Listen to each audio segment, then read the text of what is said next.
Hi everyone, my name is Erwin Javier and welcome to my trading channel. Gusto ko lang ipaalala sa inyo na bago natin simulan tong video na to, panoorin nyo muna yung last 3 videos natin para mas ma-master nyo pa yung mga strategy na tinuro ko dyan. At syempre, huwag nyo kalimutan mag-comment down below ng inyong favorite na strategy at mga naging strategy na naging profitable sa inyo. Dahil today, meron na naman akong bagong strategy na ituturo sa inyo na naging profitable sa akin sa mga nakaraang araw simula nung natutunan ko siya. At syempre, bilang patunay na naging profitable siya sa akin, nag-withdraw na ako ng 6,000 pesos. Ayan, kitang-kita nyo naman na approve na. Kaya ngayon, ituturo ko na sa inyo kung paano gumamit ng Bollinger Band strategy. Okay, ngayon ituturo ko na sa inyo kung paano gamitin si Bollinger Band strategy. Una, ilalagay muna natin yung Bollinger Band indicator. Ayan, makikita nyo, ang period ay 25, ang deviation ay 3, and i-confirm natin. Default settings lang tayo. Sa Bollinger Bands ay may tatlong linya. Itong nasa taas, yung nasa gitna, at itong nasa baba. Itong nasa gitna ay 25 moving average. Ayan. Tapos itong nasa taas naman, dun sa nilagay natin na 3 deviation, ay ito yung plus 3 sa taas. At sa baba naman, ang kabaliktaran niya, ang negative 3 deviation. Ang tinuturo sa atin ng linya na to, kapag maliit or nag-i-squeeze yung candles natin, ibig sabihin low volatility. At kapag naman wide, tulad nito, ay high volatility. Sa low volatility, ang market natin ay umaangat baba ng sunod-sunod.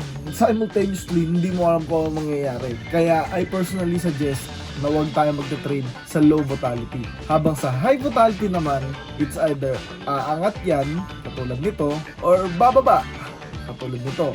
Doon tayo sa high volatility, magte-trade para mas madali. Ang gagawin lang naman natin dyan ay simple lang. Kapag yung candles natin ay nag-touch sa upper line, katulad nito, ay magre-reverse siya pababa. Habang ang candles naman na nag-touch sa baba ay malaki ang chance na aangat yung market, katulad na nangyari dito. Okay guys, dito magse-sell ako. Dahil yung candle natin ay medyo dumikit dito sa ating upper line. So malaki yung chance na magre-reverse siya. Tingnan natin Boom! Profit! Okay, isa pa. Okay guys, dito hindi pa siya tapos bumaba. Kaya ngayon, magse-sell ako dito. Okay guys, dahil nagkamali tayo ng konting-konti lang, gagamit tayo ng martingale strategy para maka-profit pa din tayo. Okay, dito guys, magse-sell na ako agad. And nakita nyo naman, naka-profit tayo. Okay, one last trade, ibabalik natin sa 500. Oh, ayun. Dito guys, magse-sell na ako agad.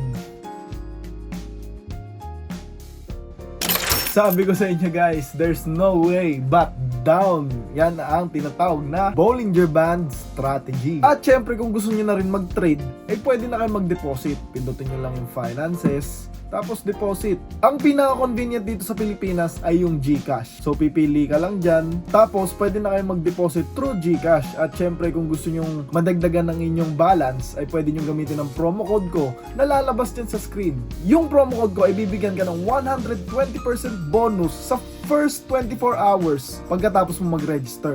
Yung bonus ay hindi nyo pwedeng i-withdraw, pero pwede nyo ipang trade at lahat ng kikitain nun ay pwede nyo nang i-withdraw.